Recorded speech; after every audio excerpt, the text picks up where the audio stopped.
Hello friends, ഞാൻ അനിറ്റ. ഇന്ന് നമ്മൾ കസ്തൂരി മഞ്ഞൾ നട്ടുകൊണ്ടിരിക്കുകയാണ്. നമ്മളെ കസ്തൂരി മഞ്ഞൾ കഴിഞ്ഞ വർഷം നമുക്ക് വിത്ത് ഉണ്ടായിരുന്നു, നമ്മൾ കുറേ കൊടുത്തു. ബാക്കി നമ്മൾ വിത്ത് എടുത്ത് വെച്ചിട്ടുണ്ടായിരുന്നു. ആ വിത്തെല്ലാം നമ്മൾ നട്ടുകൊണ്ടിരിക്കുകയാണ്. ഇന്നലെ ഇവിടെ നടന്നുണ്ടായിരുന്നു. ഞാനും അതുപോലെ തന്നെ സുനിൽബായും മുൻസിബായും കൂടിയാണ് നമ്മളിവിടെ കസ്തൂരി മഞ്ഞൾ നട്ടുകൊണ്ടിരിക്കുന്നത്. അപ്പം നമ്മൾ ഈ സമയത്ത് ഈ ജൂൺ മാസത്തിൽ തന്നെ കൃഷി ചെയ്യുക. സ്ഥലമുള്ളവർ ഇതുപോലെ തന്നെ ഏരി മാടിയിട്ട് അതിനകത്ത് കൃഷി ചെയ്യുക. ഇനി സ്ഥലമില്ലെങ്കിൽ നമ്മുടെ ഗ്രോ ബാഗിൽ ചെടിച്ചട്ടി എവിടെയെങ്കിലും നമുക്ക് ആവശ്യത്തിനുള്ള കസ്തൂരി മഞ്ഞൾ കൃഷി ചെയ്യാം. ഇത് കണ്ടോ, ഇതുപോലെ മുള വന്ന കസ്തൂരി മഞ്ഞളാണ് നമ്മൾ നട്ടുവെക്കുന്നത്. ഏരി മാടി എന്നിട്ട് ചെറിയ കുഴി എടുത്തു. ആ കുഴിക്കകത്ത് നമ്മൾ ഇഞ്ചി മഞ്ഞളൊക്കെ എങ്ങനെയാണോ കൃഷി ചെയ്യുന്നത് അതുപോലെ തന്നെ. അപ്പോൾ ആ ചെറിയ കുഴിക്കകത്തേക്ക് നമ്മൾ കസ്തൂരി മഞ്ഞളിൻ്റെ വിത്ത് നമ്മൾ വെച്ചു. ഇനി നമ്മൾ ചാരവും അതുപോലെ തന്നെ എല്ലുപൊടി ഇതാണ് നമ്മൾ ഇട്ട് കൊടുക്കേണ്ടത്. അപ്പോൾ ഇത് ലാസ്റ്റത്തെ ഏരിയ ആണ്. അപ്പോഴത്തേക്ക് നമ്മുടെ ചാരം തീർന്നു പോയി. ഇത് നമ്മുടെ കയ്യിലുള്ളത് സൂപ്പർ മെയിൽ മാത്രമേ ഉള്ളൂ. എന്താണോ നമ്മുടെ കയ്യിലുള്ളത് അത് നമ്മൾ ഇടുവാണ്. അപ്പോൾ ചാരം ഈ കണ്ടത്തിന് മാത്രം ഇട്ടിട്ടില്ല. അതുകൊണ്ട് നമ്മൾ ഇനി മുളച്ച് വരുമല്ലോ. ഇത് മുളച്ച് വരുമ്പോൾ തന്നെ നമ്മൾ ഇതില്ലാത്ത നമ്മൾ വീണ്ടും ചാരം തൂളുന്നതാണ്.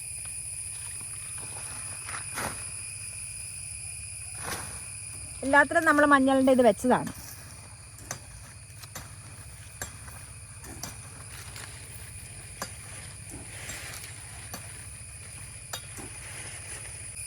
അതുപോലെ തന്നെ ഒത്തിരി ആളുകൾക്ക് സംശയമുള്ളൊരു കാര്യമാണ് കസ്തൂരി മഞ്ഞളിൻ്റെ കളർ എന്നാന്ന്. മഞ്ഞ കളറാണെന്നൊക്കെയാണ് ഓർത്തിരിക്കുന്നത്. മഞ്ഞ കളറല്ല ഒറിജിനൽ കസ്തൂരി മഞ്ഞളിൻ്റെ. ഇതാണ് ഒടിച്ച് കാണിച്ചത്. ഇത് കണ്ടോ, ഇതാണ് ഒറിജിനൽ കസ്തൂരി മഞ്ഞളിൻ്റെ കളർ എന്ന് പറയുന്നത്. നല്ലൊരു വാസനയുണ്ട് ഇത് ഒടിക്കുമ്പോൾ. ഇതാണ് ഒറിജിനൽ കസ്തൂരി മഞ്ഞൾ.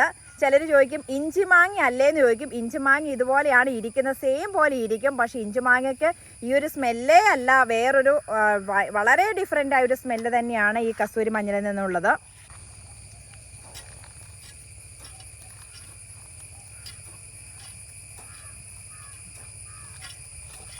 ഇത് കണ്ടോ, ഏരി മാടിയിട്ട് ഇതുപോലത്തെ ചെറിയ കുഴികളെടുക്കും. ആ കുഴിയിലേക്കാണ് നമ്മൾ വിത്ത് വെച്ചിട്ട് നമ്മൾ ചാരവും അതുപോലെ തന്നെ നമ്മുടെ എല്ലുപൊടിയും കൂടി ഇടുന്നത്. നമ്മുടെ എല്ലുപൊടിയും തീർന്നു പോയി, അതുപോലെ തന്നെ ചാരവും തീർന്നു പോയതുകൊണ്ട് നമ്മൾ സൂപ്പർ മെയിൽ ഇട്ടുകൊണ്ടാണ് ലാസ്റ്റത്തെ ഏരിയയിൽ നമ്മൾ നട്ടത്.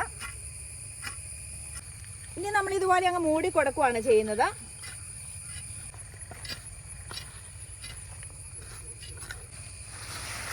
നമ്മളിതെല്ലാം നട്ടതിന് ശേഷം ഇതിനകത്തേക്ക് ഏതെങ്കിലും ചവറിടും. ഇതിപ്പോൾ ആഞ്ഞിലിയുടെ ചവറാണ് കൂടുതൽ നമുക്ക് വെട്ടിയേക്കുന്നത്.